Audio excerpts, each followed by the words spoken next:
Hello बच्चों, let us read the question.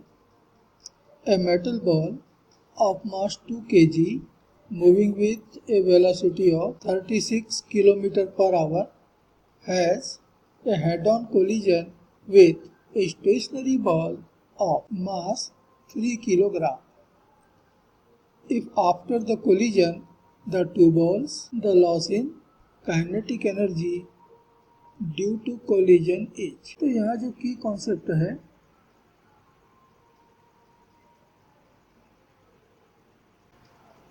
वह है इनइलास्टिक कोलिजन।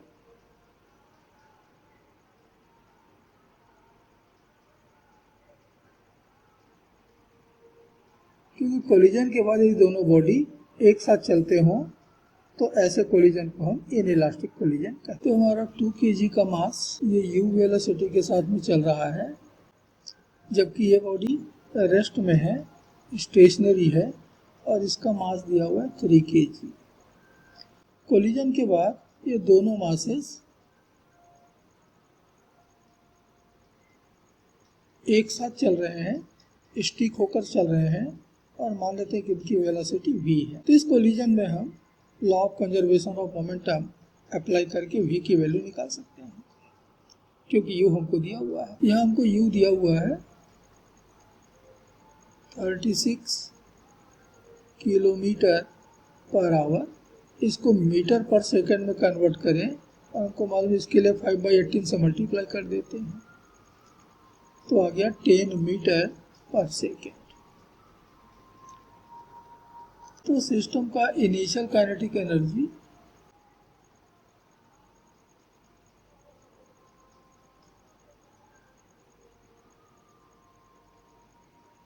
ये हो गया 1/2 into mass 2 kg into velocity के स्क्वायर 10 का स्क्वायर अर्थात 100 जूल। इतनी एनर्जी इसके पास है। So from law of conservation of momentum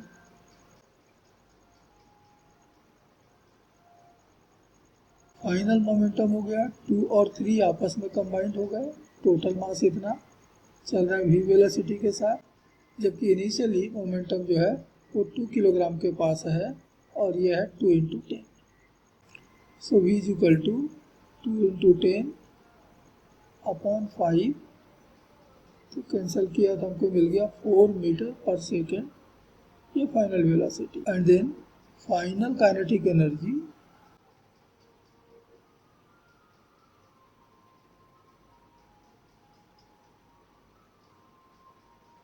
ये बराबर हो गया 1/2, मास हो गया टोटल 5 और स्पीड है 4, तो सॉल्व करने पे मिल रहा है 40 जूल।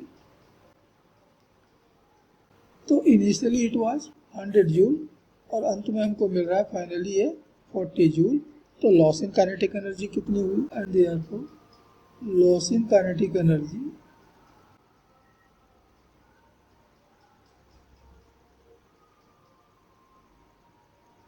बराबर मिलेगा 100 जूल इनिशियल था, 40 जूल फाइनल, अर्थात 60 जूल की लॉस हो रही है एनर्जी में। और इसलिए इस क्वेश्चन का जो करेक्ट आंसर होगा वह होगा ऑप्शन सी।